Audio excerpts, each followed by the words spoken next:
Guys তোমরা teller আর থাম্বনেলটা দেখে হয়তো বুঝে গেছো যে আমি ভিডিও নিয়ে এসেছি। তো হ্যাঁ, আমি এসেছি একটা অনুষ্ঠানেতে, আর অনুষ্ঠানটা এখানে মানে আমাদের এখানেই।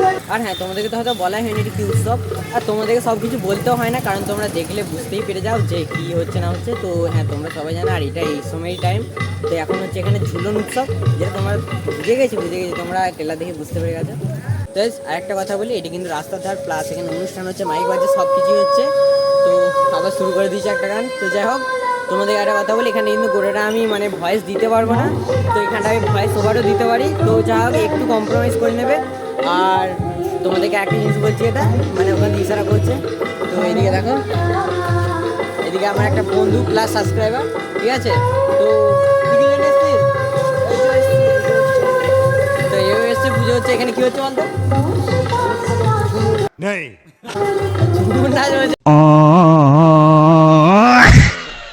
ঝুলন উৎসব।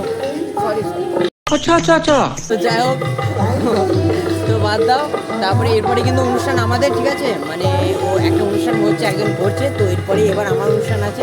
তো কেমন বাজাচ্ছি না বাজাচ্ছি তোমরা অবশ্যই কমেন্ট করবে যে কেমন বাজালাম বাজলাম, কারণ তোমাদেরকে হয়তো তবলার প্রোগ্রামটা আমার আগে হয়তো একবার দেখেছি, হ্যাঁ সেটা রিকি ভাইয়ের ব্লগে হয়তো তোমরা দেখেছো। তো যাই হোক, এবার আমার ব্লগে পুরো পার্সোনাল বা সরাসরি দেখে নাও যে কেমন বাজায় না বাজায়। তো যাই হোক, ভিডিওটা কন্টিনিউ দেখতে থাকো। चलो भाई देखो अब मैं क्या करता हूँ।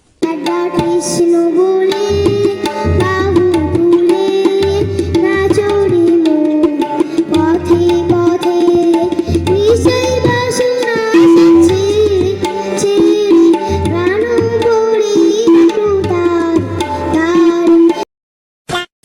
সো গাইস, ওখান থেকে কিন্তু ফাইনালি আমি সোজা বেরিয়ে চলে এসেছি। আর এইদিকে দেখো, আমাকে একটা তবলা দিয়ে দিয়েছে, কারণ আমি যাদের বাড়ি এসেছিলাম, তো ওইদিকে মানে বললো যে এই তবলাটা নিয়ে যা। তো আমরা এখন যাচ্ছি। তো যাই হোক, আমি ওখান থেকে বেরিয়ে পড়েছি, কারণ আর এইদিকে দেখো, আমাদের মুখে দিয়ে তো লাইট মেরে যাচ্ছে, এদিকে রাস্তার অবস্থা একদম খারাপ, তো মরাম রাস্তার দিকটা। আর তোমাদেরকে একটা কথা বলি, তো যেখানে এসে সেটা হচ্ছে আমার জামাইবাবুর মেয়ে, তো আমার ভাগ্নি হচ্ছে। তো যাই হোক, ভাগ্নি গান করবে, আর ওখানে যেহেতু অনুষ্ঠানটা, তাই জন্য আমি এখানে বাড়াতে এসেছিলাম, সাথে কথা বলতে বলতে। আর এখানে হাঁটতে হাঁটতে কিন্তু ফাইনালি পৌঁছে গেছি। এটা হচ্ছে আমি জামাইবাবুদের বাড়ি। তো যাই হোক, এখানে এখন তবলা রাখি, আর এখানে আমার বাইকটা রাখা আছে, ভেতর দিয়ে রেখেছি, কারণ বৃষ্টি হলে ভিজে যেতে পারে। A few moments later. ওখান থেকে কিন্তু একদম সোজা বাড়ি চলে এসেছি, আর ওখানে কিন্তু একটুকু ভিডিওটা কন্টিনিউ করিনি, সোজা বাড়ি চলে এসেছি। আর বাড়ি চলে এসে আমি জামা কাপড় ছেড়ে নিয়েছি। আর ভিডিওটা তোমরা দেখলে হয়তো বুঝতে পারবে ওখানে কী লেভেলের গরম ছিল।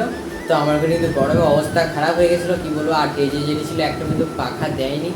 তো যাক, সেই সব বাদ দাও।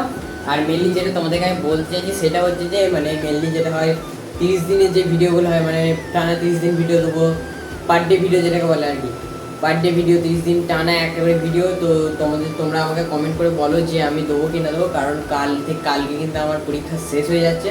তো তারপরে গোটা 1 মাস পুরো টানা আমি হয়তো পার ডে ভিডিও দিতে পারি। তো সেটা দেবো কি না দেবো, মানে তোমাদের কাছে একটু জানতে চাইছি আমি। তো তোমরা বলো, কমেন্টে বলো যে হ্যাঁ কিনা, যে পার ডে ভিডিও দেবো কিনা। তো তোমাদেরকে একটা কথা বলি, যেটা হচ্ছে যে এর পরের ভিডিও থেকে আমি দেবো 5 জন করে শর্ট আউট। তো শর্ট আউটে কিসে তোমাদেরকে আমি বলছি। তো আমার কমেন্টে যারা সব থেকে ভালো কমেন্ট করবে তাদের মধ্যে 5 জনকে বেছে নেবো, আর তাদের 5 জনকে বেছে কিন্তু আমি দেবো শর্ট আউট। তো যাক, তোমরা তাদের ভালো ভালো কমেন্ট করো যাতে তোমাকে আমি শর্ট আউট দিতে পারি। তো যাক, তোমরা বলে দাও। আর বাকি এই ভিডিওটা আর আমি এখান থেকে কন্টিনিউ করছি না, কারণ ভিডিওটা খুব ছোটো করেছি তোমাদের জন্য, দেখতেও সুবিধা হবে আর ভালো লাগবে খুব। তো যাই হোক, আজকে এই ভিডিওটা এখন পর্যন্তই, দেখা হচ্ছে নেক্সট ভিডিওতে, ততক্ষণের জন্য টেক কেয়ার।